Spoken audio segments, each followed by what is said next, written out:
So, you have a dream of creating the next big asymmetrical horror game that crashes and burns within 6 months. Well, you've come to the right place. Maybe you've seen the graveyards, littered with the corpses of games hyped as the next DBD killer, only to find themselves completely abandoned. You look at those digital tombstones and you don't see failure, you see a goal or a roadmap. Today, we're going on a journey. We're going to use the legendary disasters of games like Evolve and Video Horror Society as our sacred texts. This is a step-by-step guide, a masterclass in mismanagement on how to absolutely, unequivocally ruin your game. We'll explore how these games mastered the art of failure with a precision that's almost poetic.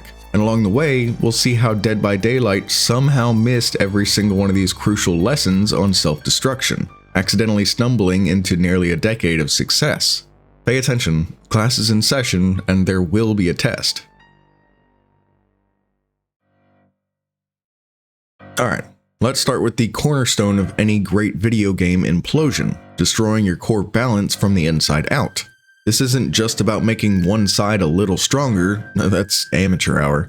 We're talking about a level of systemic, soul-crushing imbalance that makes an entire portion of your player base question their life choices. For your primary textbook, I present the Hollowed Remains of Video Horror Society, or VHS. The developers at Hellbent Games wrote a masterclass in how to make the killer role, or monster, so profoundly unfun that players would rather stare at a wall for 30 minutes. The monster experience was widely described by the community as miserable, frustrating, and boring. Survivors, or teens, could craft powerful weapons, ambush the monster, and generally make its life a living hell. Many players felt that winning as the monster required flawless play, while teens could often succeed with far less effort. That's the genius of it. You create a power fantasy role that has no power. You make the experience so punishing that the monster queue times become instantaneous. Not because it's popular, but because almost nobody is playing it. Meanwhile, if you're good at destroying your game, survivor queues could stretch to 10, 20, 30 minutes, or even an hour. Because that's the only role where fun feels like a remote possibility. When players spend more time in a lobby than in the game, you've achieved true self-sabotage. The VHS dev team executed this strategy to perfection. When the community provided overwhelming feedback that the monster role felt fundamentally flawed, the developers gave off the impression that they knew better than their own player base.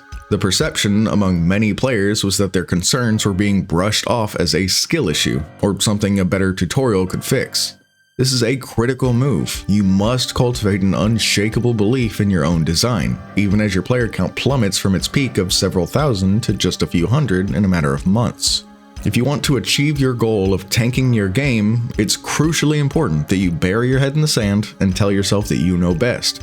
This same fundamental issue was a major complaint in games like Evolve, where many players felt that the hunters had to play perfectly to succeed, and last year, where the killer was often described as feeling powerless. It's a tried and true method for failure. Now, let's look at where Dead by Daylight went so horribly wrong. Instead of creating a miserable experience for one side and sticking to it, Behavior Interactive made the catastrophic error of listening and adapting. They entered a perpetual cycle of tweaking, patching, and rebalancing. Sure, their community argues endlessly about whether the game is killer-sided or survivor-sided, but that's the mistake. By keeping both sides generally viable and engaging, they failed to create the max exodus of an entire player role.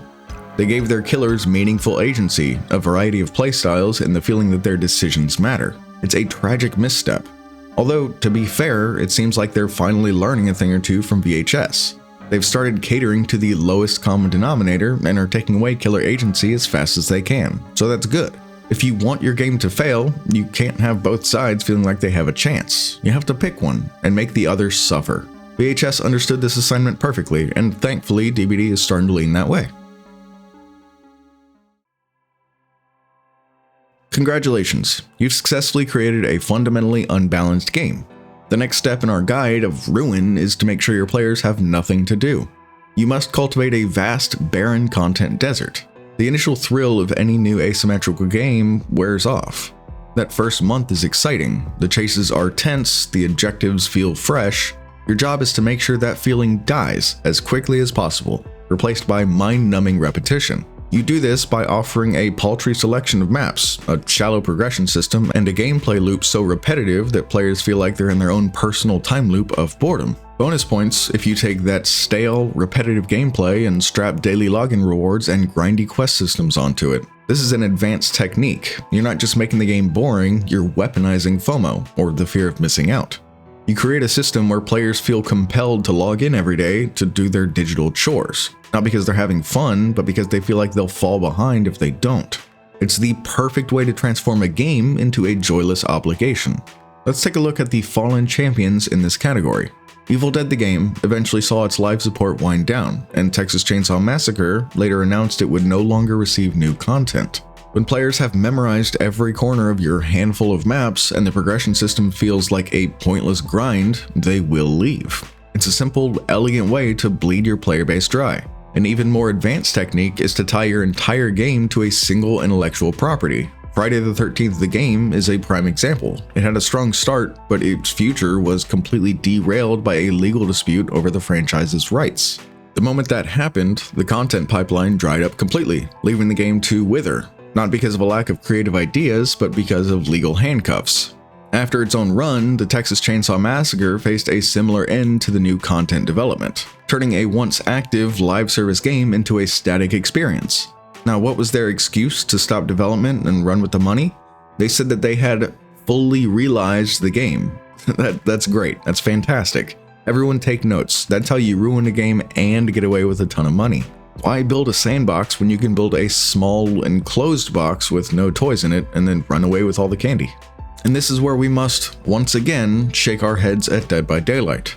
For years, they completely misunderstood the goal. Instead of a desert, they created a sprawling jungle of new content. New killers, survivors, maps. It was a relentless assault of novelty. Their gravest error was embracing a multi-franchise model, tragically keeping players engaged. But thankfully, it looks like they've finally started learning. They recently drained their content pool completely dry, giving players this sweet, sweet taste of nothing. And the best part, they're going for extra credit by calling this content drought an Operation Health Update, all while not actually fixing the game's fundamental problems. It's pure genius levels of self-sabotage. To truly succeed at failing, you have to give players every reason to leave, and it seems like Dead by Daylight is finally taking notes. Speaking of things you should definitely do, if you're enjoying this masterclass in self-destruction, consider hitting that like button and subscribing. Let me know in the comments which game's failure you found most spectacular. Your engagement helps me continue to produce these highly educational guides with very totally 100% not gonna kill your company healthful tips. Oh, and if you're on mobile, I will give you extra credit on the tests at the end of this video if you swipe left on the comments section and hype the video up. Okay, so you've built an unbalanced game with no content. Your player base is dwindling. Now is the perfect time for step 3, bleed the remaining few players of every cent they have. Master the art of greedy monetization. The key here is to make your players feel exploited from day one. You need a monetization strategy so aggressive that it generates outrage before people even finish the download. Our gold standard for this is Evolve. 2K and Turtle Rock Studios delivered a master stroke by announcing a confusing web of DLC and season passes for a full-priced $60 game before it was even out. Players were greeted with a massive amount of day one paid content, creating the powerful first impression that the game was a money-milking machine, not a passion project. The backlash was immediate and fierce, as many players felt that some DLC characters offered gameplay advantages, making the game feel pay to win. It is a surefire way to kill a game's momentum, and it really knocked it out of the park. Great job, 2K and Turtle Rock. The Texas Chainsaw Massacre followed this blueprint with admirable dedication. Despite being a paid game, it began selling individual characters for $10 each. It spent a single content drop with a new victim and family member could cost players $20. That's a significant fraction of the game's base price. The brilliance here is that due to the game's design, you can't have duplicate characters in a lobby, so you could spend $10 on a new character and then not be able to play them if someone else picked them first. It's a fantastic way to generate buyer's remorse and make your players feel ripped off at the same time. And once more, Dead by Daylight shows us how not to do it. While it has plenty of DLC, it made the fatal flaw of focusing primarily on cosmetics. It tragically allows players to earn the vast majority of game-affecting content, like original characters and their perks, simply by playing the game. While licensed characters often require direct purchase, this approach of not locking most gameplay behind a paywall fosters goodwill and sustains a long-term player base, which is exactly what we're trying to avoid. To truly ruin your game, your monetization can't feel optional. It must feel mandatory and punishing. But it looks like behavior is finally taking notes. They're slowing down their already pretty slow in-game currency flow. To really rub in how bad 2025 has been for its players, they tanked the Christmas login rewards to a total of just 1,000 iridescent shards. That's not even enough for a single tier 1 perk from the shrine, which costs 2,000 shards. Great job, behavior. Way to make a comeback. We've arrived at our final and perhaps most crucial step. You have an unbalanced, content-starved, greed-fueled mess on your hands. All that's left to do is pour gasoline on the fire, light a match, and burn every bridge with your remaining community. This requires a special kind of developer arrogance. As we learned from our friends at Video Horror Society, when players give you consistent, detailed feedback, your job is to project an aura of knowing better. Let your forums and social media devolve into toxic minefields. And when security breaches and technical crises happen, handle them with as little communication as possible. Nothing kills trust faster than radio silence. VHS demonstrated this when a DDoS attack took its servers offline for an extended period. From the community's perspective, there was a glaring lack of communication and no clear timeline for a fix, leaving players in the dark. This downtime, combined with the feeling of being dismissed, effectively hemorrhaged what was left of the player base. It's how you tell your community, without saying a word, that you just don't care. The developers of Texas Chainsaw Massacre also drew criticism. This followed a familiar pattern from their previous title, Friday the 13th, which also saw its content updates end. The eventual cessation of new content for Texas Chainsaw Massacre created a perception among players that the studio abandons its live service games. Great job burning bridges, Gun. Well done. And for the last time, let us observe the failures of Dead by Daylight. Their developers committed the cardinal sin of active community management. They do regular developer updates, they respond to player feedback, and they maintain a level of communication that, while not always perfect, builds a rapport with their audience. Even when facing backlash, they engage with the community instead of just ignoring it. This cowardly refusal to embrace the silence of an empty server is why their game has survived. They built a community instead of expertly dismantling one. But don't lose hope. It seems they're finally starting to improve at alienating their community. It's nothing worth an A just yet, but them completely ignoring killer feedback on surveys, brushing off their top streamers' advice during the recent celebrity stream, and even removing content creators from their partner program for giving feedback gives me hope. They're starting to show real promise in the art of destroying art. And there you have it, your 4-step program to creating an asymmetrical horror game designed for the digital graveyard. First, guarantee an unbalanced mess. Second, cultivate a content desert. Third, implement monetization so greedy it feels like a shakedown. And finally, treat your community with cold indifference. The ruins of Evolve, VHS, the Texas Chainsaw Massacre, and so many others are not monuments to failure, they're blueprints for it. They are case studies in how to snatch defeat from the jaws of victory. You have the knowledge, you have the examples, now go forth and build a game that will be talked about for months before it's shut down forever. Alright, that's it. Notebooks down. It's time for the final exam that I'd promised. Let's see who's ready to graduate with a doctorate in disaster. Question 1. A large portion of your player base says the killer role feels weak and frustrating. Do you A. tweak the balance, or B. confidently inform them it's a skill issue and change nothing?